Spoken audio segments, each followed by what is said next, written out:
Dear students, हम Presley strain tester पढ़ रहे थे। प्रेसली स्ट्रेन टेस्टर में एक बीम होती है जो ओ पॉइंट पे पबियोटेड होती है, फिक्स होती है, ठीक है ना।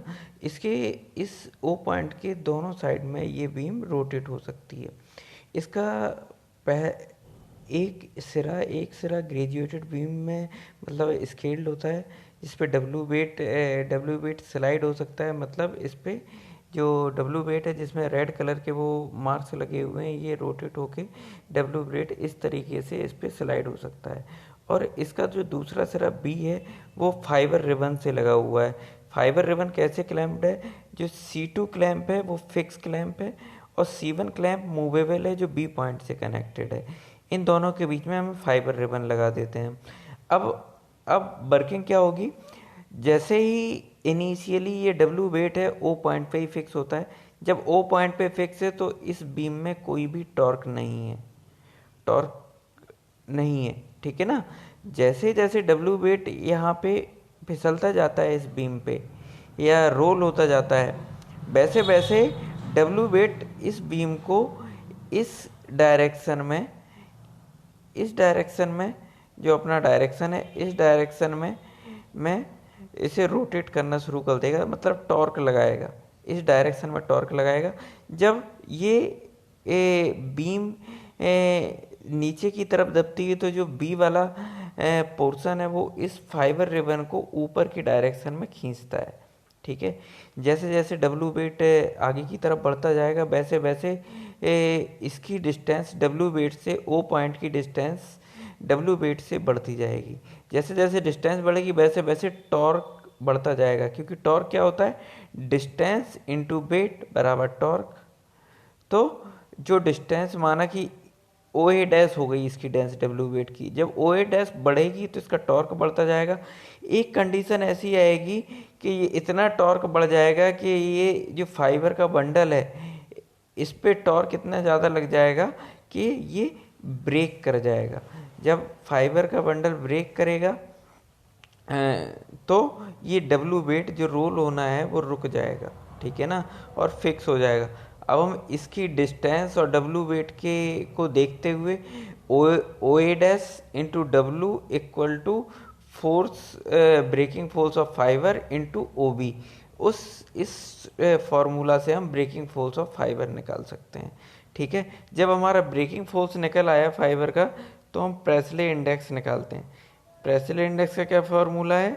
ब्रेकिंग लोड इन पाउंड, जो हमारा ब्रेकिंग लोड आया, डिवाइड बाई बंडल का वेट, जो हमने फाइबर का बंडल लिया था उसका वेट।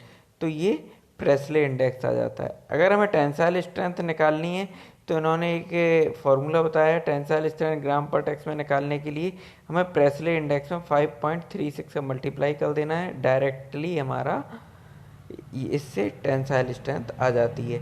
इस मशीन में हम एलोंगेशन चेक नहीं कर सकते फाइबर का, तो ये एक ड्रॉबैक है।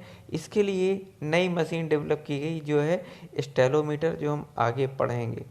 अब इसमें जो वेट है वो जैसे जैसे नीचे की तरफ वेट खिसकता जाता है वैसे वैसे इसकी स्पीड बढ़ती जाती है।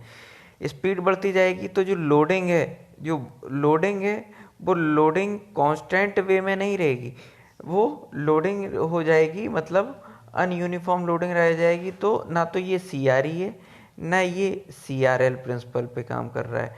तो ये इसका जो वेट है वो जो लोडिंग है वो धीमे धीमे बढ़ती जा रही है, इंक्रीज होती जा रही है, एक कांस्टेंट रेट से नहीं बढ़ रही है।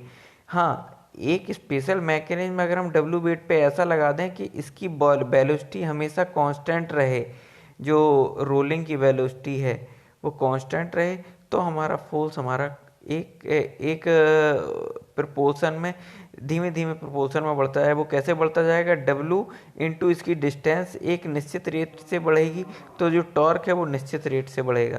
यहाँ पे वेलोसिटी हमारी इंक्रीजिंग है क्योंकि यहाँ पे कोई भी हमने ऐसा सिस्टम नहीं लगाया है कि इसकी स्पीड कांस्टेंट रहे। तो हमारा जो जो यहाँ की डिस्टेंस है वो धीमे धीमे बढ़ रही है, डिस्टेंस बढ़ रही है, वो भी एक्सेलरेशन से बढ़ रही है। तो इसलिए इसकी जो लोडिंग है वो कांस्टेंट रेट ऑफ लोडिंग भी नहीं है, कांस्टेंट रेट ऑफ एलोंगेशन भी नहीं है। तो ये वर्किंग प्रिंसिपल इंटायरली डिफरेंट है, ठीक है ना। अगर इसे हमें कांस्टेंट रेट ऑफ लोडिंग बनानी है तो इस डब्ल्यू वेट की हमें वेलोसिटी को कांस्टेंट करना पड़ेगा किसी मीन से। एचबीआई में इस डब्ल्यू वेट की वेलोसिटी को कांस्टेंट रखा जाता है और इसी प्रिंसिपल को यूज किया जाता है। अब हम स्टेलोमीटर की बात करते हैं। स्टेलोमीटर बेसिकली ये पेंडुलम लीवर प्रिंसिपल पे काम करता है। ये स्ट्रेंथ और एलोंगेशन दोनों मेजर कर सकता है। जैसे हमने बताया था प्रेसले सिर्फ स्ट्रेंथ मेजर कर सकता है और एलोंगेशन मेजरमेंट नहीं है। अब इसमें इसमें जो स्पेसिमेन की लोडिंग है वो कैसे की जाती है, एक जा J1 जा J2 इन दोनों के बीच में हमें स्पेसिमेन लगानी है, ठीक है ना। और ये जो पेंडुलम है, पेंडुलम का सेंटर ऑफ ग्रेविटी इस तरीके से फिक्स है। अगर हम इसे वर्टिकल पोजीशन पे, अगर हम इसे पेंडुलम को वर्टिकल पोजीशन पे हैंग करें तो ये पेंडुलम अपने आप एंगुलर रोटेशन में इस तरीके से रोटेट कर जाएगा। मतलब ये जो रोटेशन होगा वो क्लॉकवाइज डायरेक्शन में रोटेशन होगा इस पेंडुलम का। तो इस तरीके से सेंटर ऑफ ग्रेविटी है इसका, ठीक है ना। और इसकी जो पेंडुलम की जो जो रोटेशन को कंट्रोल करने का काम क्या करता है, ये डैशबोर्ड करता है। डैशबोर्ड इस पेंडुलम के रोटेशन को एक फिक्स एंगल पे धीमे धीमे रोटेशन देता है, ताकि जो एंगल है, रोटेशन का जो एंगल है वो धीमे धीमे इंक्रीज करे। वो क्यों करता है वो हम आगे समझेंगे। अब ये हमारा जब ये पेंडुलम घूमेगा, ये वाला जो बीम है, इसमें एक बीम है, ठीक है ना। दूसरा एक यहाँ पे जो पेंडुलम है, ठीक है ना।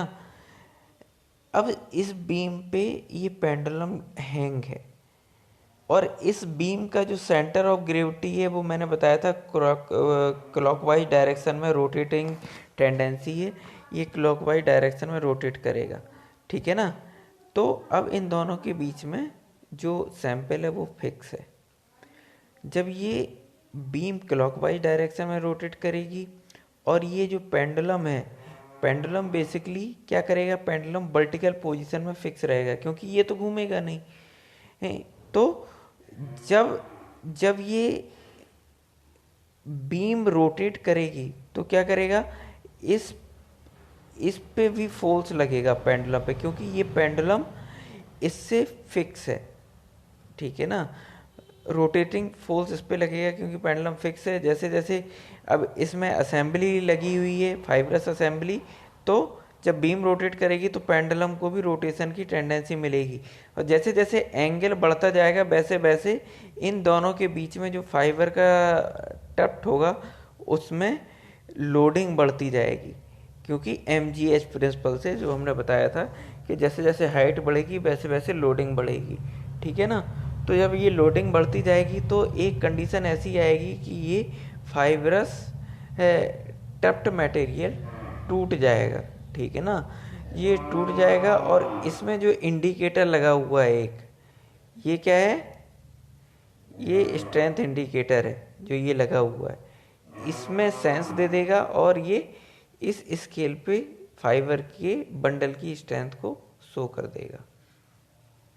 अब ये वर्टिकल पोजीशन में है, तो जब एंगल पे होता है, ड्यूरिंग एंगल पे, तो किस तरीके से बिहेव करेगा ये, यहाँ पे W फोर्स लगा हुआ है, जो वेट है, ये किसका वेट है, पेंडुलम का वेट है, ठीक है ना। अब ये रोटेट किया बीम रोटेट किया तो इस पे फोर्स लगा इस फाइब्रस मटेरियल पे, तो ये जो फोर्स लग रहा है वो इस डायरेक्शन में लग रहा है और ये W इस डायरेक्शन में। अगर हम टॉर्क को बैलेंस करें तो हमें इसके पैरेलल वाला टॉर्क बैलेंस करना पड़ेगा। इसके पैरेलल वाला कंपोनेंट कौन सा है, ये थीटा है। तो ये अगर हम एक्सटेंड करते हैं तो ये थीटा बनेगा, तो ये वाला जो पोर्शन बनेगा ये साइन थीटा होगा, ये कॉस थीटा होगा। तो ये जो साइन थीटा वाला जो कंपोनेंट है, तो F इंटू ओ क्यू, ये F क्या है, फाइबर की बंडल स्ट्रेंथ, ठीक है। F इंटू ओ क्यू ये इसकी लेंथ है, टॉर्क लेंथ, और equal to W into O G sine theta, ये जी है, ओ जी साइन थीटा ये लेंथ है, ये एफ ये होगा अपना डब्लू, डब्लू साइन थीटा, तो ओ जी साइन थीटा हो जाएगी। तो इस हिसाब से एफ बराबर क्या आ गया, W dot O G by O Q into sine theta. तो जो एफ है बंडल स्ट्रेंथ डायरेक्टली प्रोपोर्शनल हो जाएगी साइन थीटा के। जैसे जैसे जैसे जैसे फाइबर बंडल, जैसे जैसे थीटा बढ़ेगा, मैंने बताया था कि एंगल पे ये रोटेट करेगा, जैसे जैसे एंगल बढ़ेगा वैसे वैसे इसकी लोडिंग बढ़ती जाएगी, ठीक है ना। और जो डैशबोर्ड है वो साइन थीटा को एक कांस्टेंट रेट में चेंज करता है, ठीक है ना, कांस्टेंट रेट में चेंज करता है। तो अपना जो फोर्स है, लोडिंग फोर्स है, साइन थीटा पर डिपेंड है। तो जब ये साइन थीटा कांस्टेंट रेट से चेंज होगा तो अपना जो लोडिंग फोर्स है वो भी कांस्टेंट रेट से चेंज होगा। तो ये जो मशीन है ये कांस्टेंट रेट ऑफ लोडिंग के प्रिंसिपल पे काम करती है। और इसमें हम कांस्टेंट लोड कैसा सेट करते हैं, 1 kg पर सेकेंड के हिसाब से हम कांस्टेंट लोड सेट करते हैं। अब इसमें दूसरा पॉइंटर लगा हुआ है, एक पॉइंटर है एलोंगेशन पॉइंटर, ठीक है ना।